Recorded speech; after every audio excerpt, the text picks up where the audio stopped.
Mafia চক্রকে একটু চাঙ্গা করার চেষ্টা করতেছে যে আপা আসবে, তাকে দিয়ে উস্কানি দেওয়াচ্ছে, সংবাদ সম্মেলন আয়োজন করায়, ভিডিও কলে অডিও কলে কথা বলার সুযোগ করে দেয়। এই মাফিয়া গোষ্ঠী যদি আবার কোনোভাবে ফিরে আসতে পারে, এই বাংলাদেশকে কি বানাবে আপনারা একটা চিন্তা করতে পারেন। চাই যে আজকে বাংলাদেশ এই জুলাই গণ অভ্যুত্থানের যে ছাত্র যুবক তরুণরা তাদের প্রাণ দিয়ে, তাদের অঙ্গহানি করে যে নতুন বাংলাদেশ আমাদের দিয়েছে, আপনারা দেখেন ভিডিওগুলো, যদি আপনি 10 মিনিট কোনো ভিডিও দেখেন, কোনো মানুষ স্থির থাকতে পারে না। কিভাবে একটা নিরীহ নিরস্ত্র মানুষ দাঁড়িয়েছে এইভাবে, যে সারেন্ডার করা যেটা বলে লাইক যুদ্ধক্ষেত্রে, সেখানে গুলি চালিয়ে একেবারে মানে গান পয়েন্টে যেটা বলে গুলি হত্যা করেছে।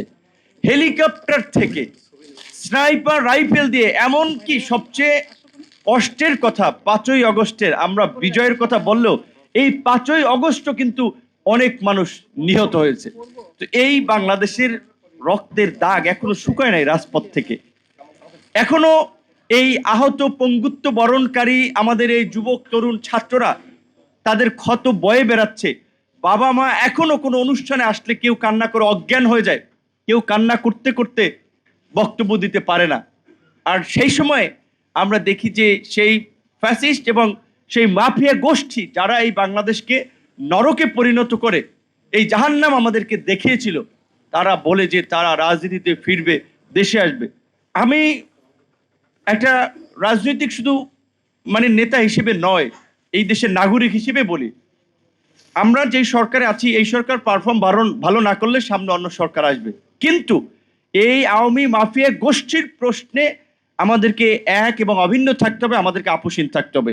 সেক্ষেত্রে আমি বিশেষ করে সরকারি আপনাদের এই প্রোগ্রামে আসার আরেকটা কারণ আছে আমার। আমি যেটা মনে করি যে এই সরকার আমাদের দুষ্ট প্রতিবেশী রাষ্ট্র বিদেশি অপশক্তির ইন্ধনে সহায়তায় চেষ্টা করবে সিভিল কু, মিলিটারি কু করার জন্য। আপনারা দেখেছেন যে ওই 96-এ জনতার মঞ্চ গঠনের মধ্যে দিয়ে সে সময় সচিবালয়কে অচল করে দেওয়া হয়েছিল। কাজী আপনাদেরকেও বিভিন্নভাবে মিসগাইড করার জন্য, বিভিন্ন মিশন এজেন্ডা বাস্তবায়ন করার জন্য অনেকে আসতে পারে, সেই বিষয়ে আপনারা সতর্ক থাকবেন।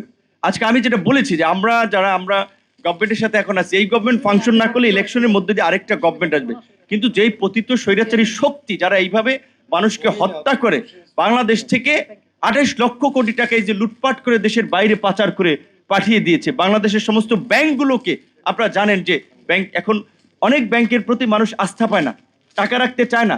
ইভেন ভালো ব্যাংকের প্রতি এখন মানুষের সন্দেহ জন্মাচ্ছে, কারণ এই চিত্রটা তারা বিশেষ করে ব্যাংকিং খাতের এই ভঙ্গুরতা, এই লুটপাট, মানুষ তার টাকা জমিয়েছে, এখন সে চিকিৎসা করাতে যাবে, টাকা পায় না, তার শেষ বয়সে সে একটু ভালো থাকবে, টাকা আউট হতে পারছে না এই দুর্বল ব্যাংকগুলোতে।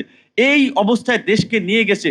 এই মাফিয়া গোষ্ঠী যদি আবার কোনোভাবে ফিরে আসতে পারে, এই বাংলাদেশকে কি বানাবে আপনারা একটা চিন্তা করতে পারেন। যেই মানুষ ক্ষমতায় থাকার জন্য এইভাবে আপনার 1 মাসে এই 50,000 মানুষকে পঙ্গু করতে পারে, 1,500 মানুষকে হত্যা করতে পারে, এবং সবচেয়ে নির্মম এবং আমাদের সামনে উজ্জ্বলমান জল করছে সত্যটা হচ্ছে, এই রকমের একটা নিকৃষ্ট গণহত্যাকারী খুনিকে আশ্রয় দিয়েছে আমাদের বন্ধু দাবি করা আমাদের প্রতিবেশী দেশ।